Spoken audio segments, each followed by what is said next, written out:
how we mocked the fragile ones when they first appeared humans. Even their name drips weakness, doesn't it, humans, like an exhale of defeat. I am Vix Laura, third-tier observer of the Pyraxian Scientific Corps, and this is my record of how profoundly mistaken an entire species can be. The High Council ordered me to chronicle this so future descendants might learn from our, let's say, lapse in judgment. That's diplomatic enough for the archives, yes. When the human craft first settled into our orbit, Commander Kratul nearly cracked his heat plates laughing. Their vessel was pitiful, clad in thin alloys that would liquefy instantly in our atmosphere, shielded by fields that could barely survive a solar gust, let alone our defensive batteries. Look at that! Crowl rumbled, his inner core glowing hot orange with mirth. They truly believe they can descend to Pyraxia. Their ship would vaporize long before making landfall. We all concurred. Amused by the naivety of these newcomers, the Pyraxian Dominion had taken 12 systems, precisely because no other race could endure our world or our arsenal. Our physiology thrived in heat that would annihilate most carbon life. We were, in every sense, forged in fire, our shells able to withstand baths of magma. Open a channel, Crowl ordered. Let's hear what these beings desire before they perish attempting arrival. The comm display flared to life, and there she was, the first human I ever beheld. Elliana Mercer, captain of the Earth Expeditionary First Contact with Pyraxians. Vessel Horizon inked hull. No protective plating of any kind, hair. Actual decorative protein filaments spilling from her head. 2 delicate eyes, no infrared vision. No magma channels. Just flesh. Greetings, Pyraxian command, she spoke, voice unshaken. We come in peace to seek diplomatic ties between our worlds. Crowl's secondary vents expelled a hiss of steam, his species' version of a scoff. Your kind will not endure here, human. Our air is poison to carbon life. Our ground holds a constant 932 degrees on your Celsius scale. Turn back, Captain. Mercer smiled. I still recall that smile. Then I thought it was mere foolish innocence. Later I knew it for something far greater, dangerous confidence. We are fully aware of your environmental extremes. Commander, she answered, we have created specialized systems enabling a small envoy to endure your world. We request clearance to send a diplomatic party to discuss possible trade relations. Trade with us. What could such fragile beings ever offer the Pyraxian Empire? We who commanded the galaxy's richest thermium veins, who bent the energy of suns to our will. Very well, Crowl said, his tone thick with mockery. You may try to land a single craft. We shall watch from safety. When your devices inevitably fail, we will archive the results for science. Such arrogance, such surety.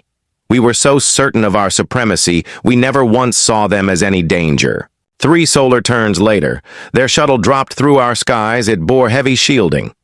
I will grant them that our researchers gave a faint nod at the craftsmanship, though we still assumed collapse was certain. Nothing could endure Pyraxia for long. They touched down beside the western caldera, a zone regarded as mild at a mere 700 degrees C.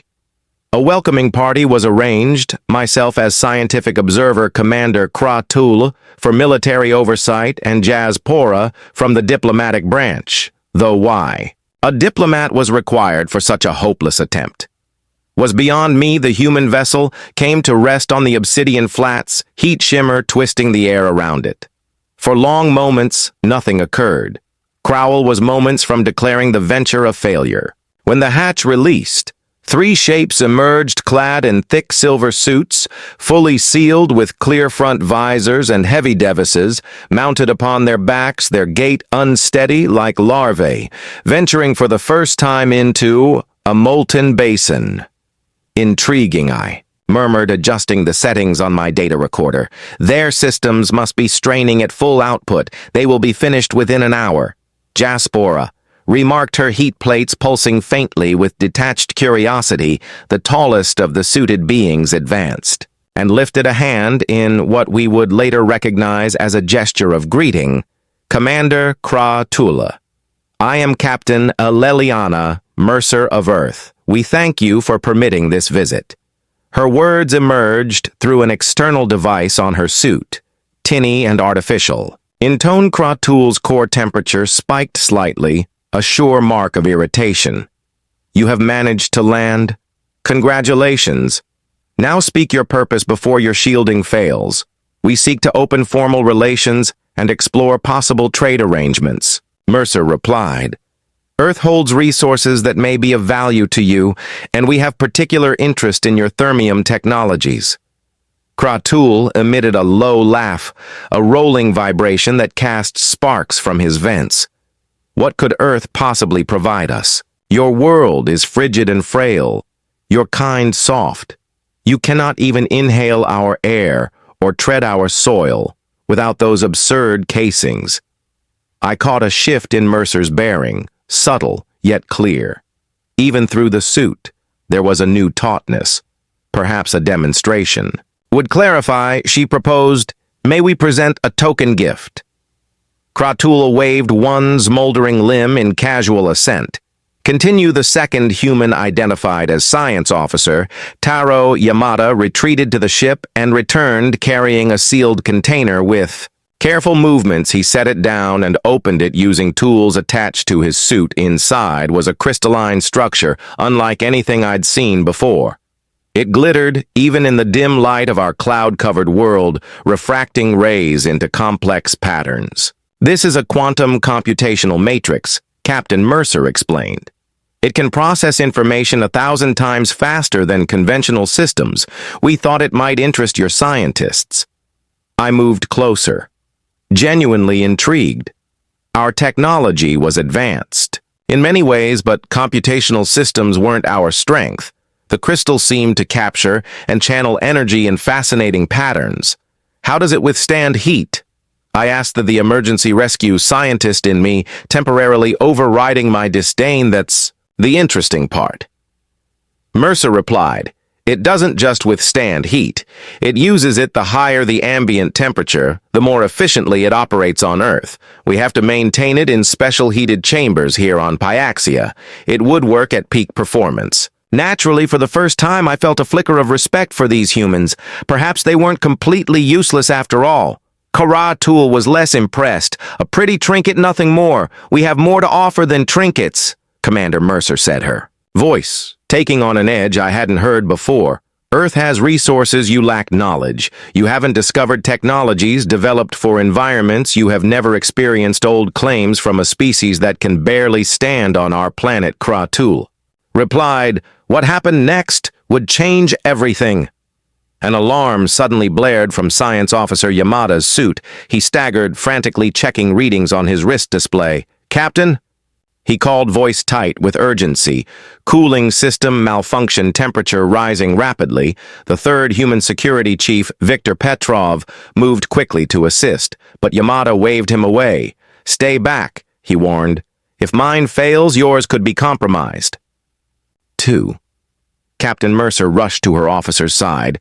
How bad? Critical, Yamada replied, his voice strained. 3 minutes until complete failure. Return to the ship. Mercer ordered. Won't make it, Yamada gasped.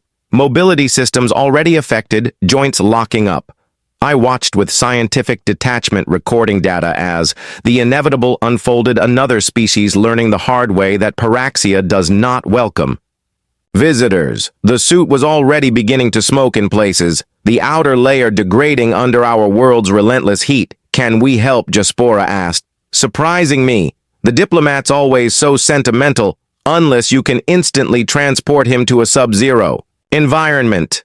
No, Captain Mercer replied grimly, but what she did next shocked even me. She began removing her helmet. Captain.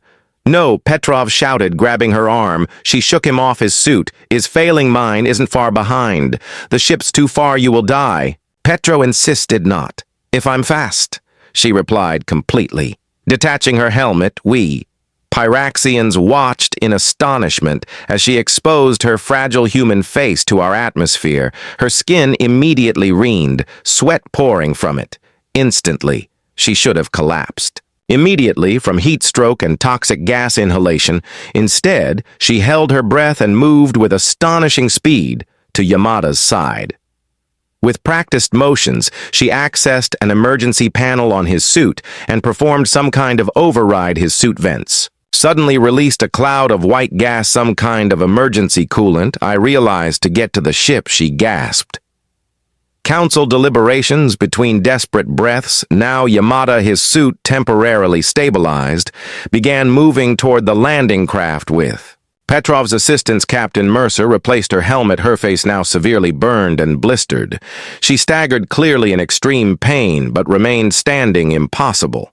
Kratul muttered beside me, "She should be dead."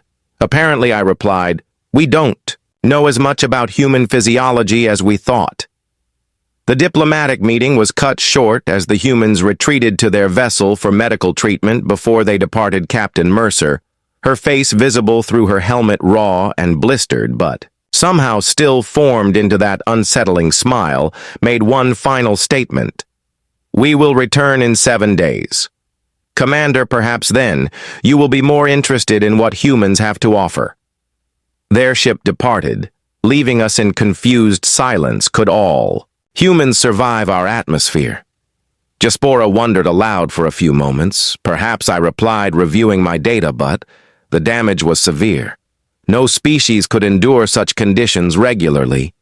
Krul's core glowed deep red, a sign of disturbed thoughts. "There's more to these humans than we assume," alert the High Council.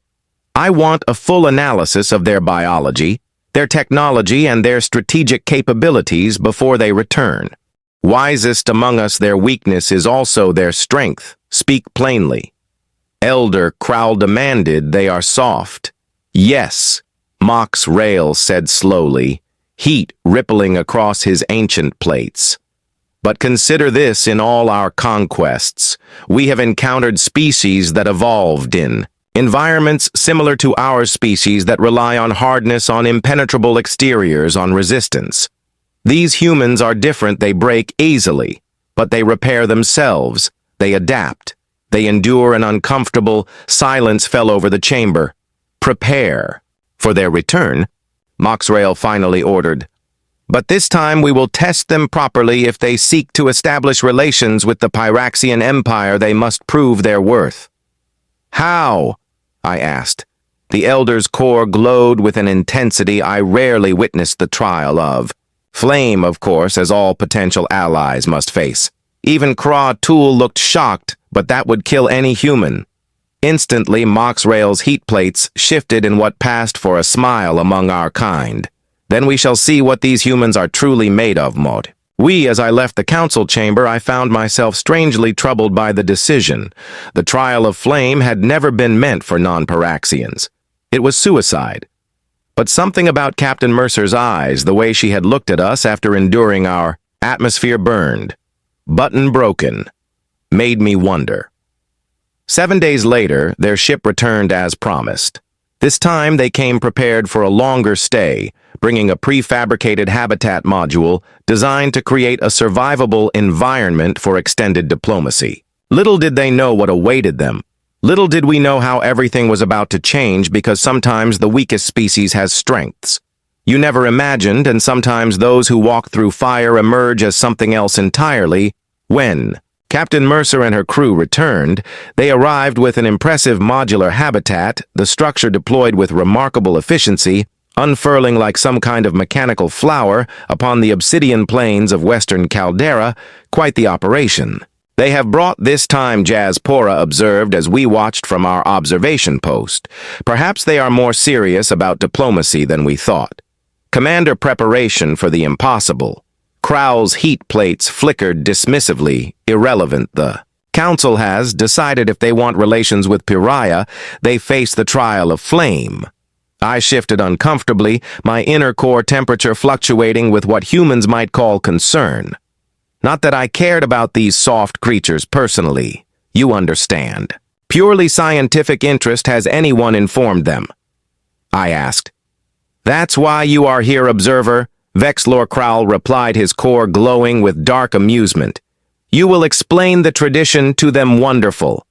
I'd been selected as the bearer of what would almost certainly be a death sentence. Such an honor. Captain Mercer greeted our delegation outside their habitat module. Her face showed no signs of the severe burns she'd suffered during our last encounter.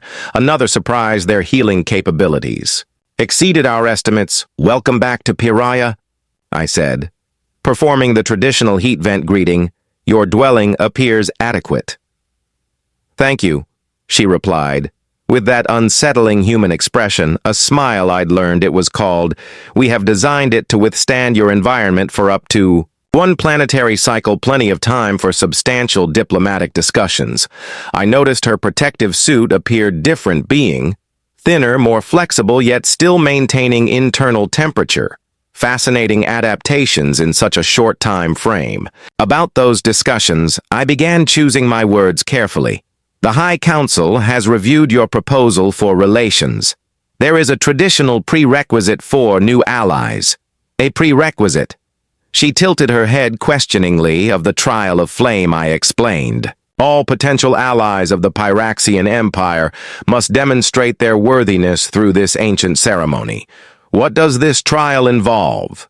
she asked. "A representative must walk the path of ancients through the Temple of Eternal Fire and retrieve the Ember Stone from the molten sanctum."